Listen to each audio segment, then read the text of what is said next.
പ്രിയപ്പെട്ട ചെറിയ യൂട്യൂബർമാരെ, നിങ്ങൾക്ക് കാഴ്ചകൾ ലഭിക്കുന്നില്ലെങ്കിൽ നിങ്ങൾ ഇപ്പോൾ ചെയ്യേണ്ട 8 കാര്യങ്ങളുണ്ട്. ഇതാ വലിയ കാര്യം. നോക്കൂ, എന്റെ ആദ്യ യൂട്യൂബ് ചാനൽ ഒരു വർഷത്തിലധികം എടുത്തു. 65 വ്യത്യസ്ത വീഡിയോകൾ ഉപയോഗിച്ച് 150 സബ്സ്ക്രൈബർമാരെ എത്തി. ആ സബ്സ്ക്രൈബർമാരും എന്റെ ടിൻഡർ പ്രൊഫൈലിന്റെ അത്രയും സജീവമായിരുന്നു. പക്ഷേ ഞാൻ നിങ്ങൾക്ക് കാണിക്കാൻ പോകുന്ന 8 ഘട്ടങ്ങളുള്ള രീതി ഞാൻ പഠിച്ചു. 6 ആഴ്ചയ്ക്കുള്ളിൽ ഒരു മാസം 15 സബ്സ്ക്രൈബർമാരെ നേടുന്നതിൽ നിന്ന് ഞാൻ ഓരോ മാസവും 1000-ത്തിലധികം സബ്സ്ക്രൈബർമാരായി. 6 ആഴ്ചയ്ക്കുള്ളിൽ ഞാൻ ഒരു സൂപ്പർ യൂട്യൂബ് പ്രതിഭയായി മാറിയില്ല എന്നതിനാൽ അശ്ലീല രഹസ്യം ഞാൻ നിങ്ങളെ അറിയിക്കാൻ ആഗ്രഹിക്കുന്നു. എല്ലാ രാത്രിയും ഉറങ്ങാൻ കരയാതിരിക്കുന്നതിന് പുറമെ ഇവിടെയും തമ്മിലുള്ള ഒരേയൊരു വ്യത്യാസം എന്റെ സമയത്തിന്റെ 100% 8 കാര്യങ്ങളിൽ മാത്രം ശ്രദ്ധ കേന്ദ്രീകരിക്കാൻ തുടങ്ങിയെന്നതാണ്. ഈ ഘട്ടത്തിൽ നൂറുകണക്കിന് വ്യത്യസ്ത ഇടങ്ങളിലായി 1000-ത്തിലധികം വ്യത്യസ്ത യൂട്യൂബർമാരെ ഞാൻ പഠിപ്പിച്ചിട്ടുണ്ട്. വിജയം നിങ്ങളെ സൂപ്പർ കരിസ്മാറ്റിക് അല്ലെങ്കിൽ ഭാഗ്യവതി അല്ലെങ്കിൽ സമ്പന്നനാകേണ്ടതില്ലെന്ന് ഞാൻ ശ്രദ്ധിച്ചു. ഏറ്റവും കുറഞ്ഞ പരിശ്രമത്തിൽ ഏറ്റവും കൂടുതൽ ഫലങ്ങൾ ലഭിക്കുന്ന കാര്യങ്ങൾക്കായി നിങ്ങളുടെ സമയം വീണ്ടും മുൻഗണന നൽകുക എന്നതാണ് ഇതിന് വേണ്ടത്. ഉദാഹരണത്തിന്, ടോം ഈ 8 ഘട്ടങ്ങളിൽ ശ്രദ്ധ കേന്ദ്രീകരിക്കാൻ തുടങ്ങിയപ്പോൾ ഒരു വർഷത്തിനുള്ളിൽ അദ്ദേഹം 57 സബ്സ്ക്രൈബർമാരിൽ നിന്ന് ഒരു മുഴുവൻ സമയ യൂട്യൂബറായി. ഞാൻ ലൂയിസിനെ പഠിപ്പിച്ചപ്പോൾ ആഴ്ചയിൽ 50 മണിക്കൂർ ജോലി ചെയ്യുമ്പോൾ വെറും 21 ദിവസത്തിനുള്ളിൽ അദ്ദേഹം 150 സബ്സ്ക്രൈബർമാരിൽ നിന്ന് പൂർണ്ണമായും ധനസമ്പാദനം നടത്തുന്ന ഒരു ചാനലായി മാറി. ഇത് അതിശയോക്തിയായി തോന്നും,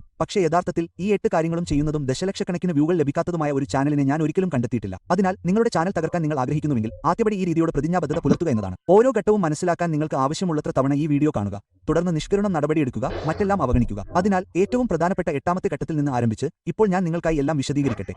ഈ വീഡിയോയിലുടനീളം ഈ രീതി പ്രവർത്തിക്കുന്നുവെന്ന് തെളിയിക്കാൻ ഈ 8 ഘട്ടങ്ങളും പ്രയോഗിക്കുന്ന ഒരു ചാനൽ ഞാൻ നിങ്ങളുടെ മുന്നിൽ നിർമ്മിക്കാൻ പോകുന്നു. അവസാനം ആ ചാനലിനെ 0-ൽ നിന്ന് 10,000 സബ്സ്ക്രൈബർമാരിലേക്ക് കൊണ്ടുപോകാൻ ഞങ്ങൾ ശ്രമിക്കും. അപ്പോൾ നമുക്ക് 8ാം ഘട്ടത്തിലേക്ക് കടക്കാം. അങ്ങനെ 2001-ൽ ഡേവിഡ് ബെയിൽസും ടെഡ് ഓലനും ചേർന്ന് ആർട്ട് ആൻഡ് ഫിയർ എന്ന പേരിൽ ഒരു പുസ്തകം പ്രസിദ്ധീകരിച്ചു.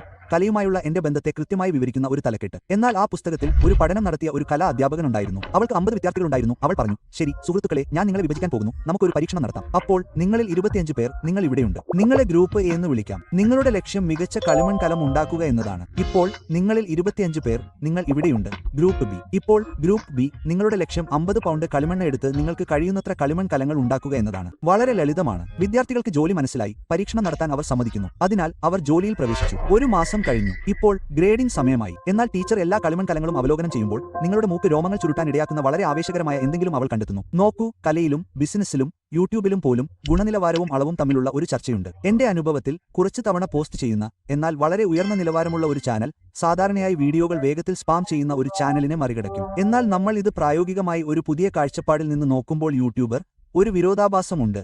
ഞാൻ ഇപ്പോൾ പറഞ്ഞ പരീക്ഷണത്തിൽ നിന്ന് ഇത് കൃത്യമായി മനസ്സിലാക്കാം. കാരണം ഗ്രൂപ്പ് ബി എന്നിവയിൽ നിന്നുള്ള എല്ലാ കളിമൺ കലങ്ങളും കലാധ്യാപിക പരിശോധിച്ചപ്പോൾ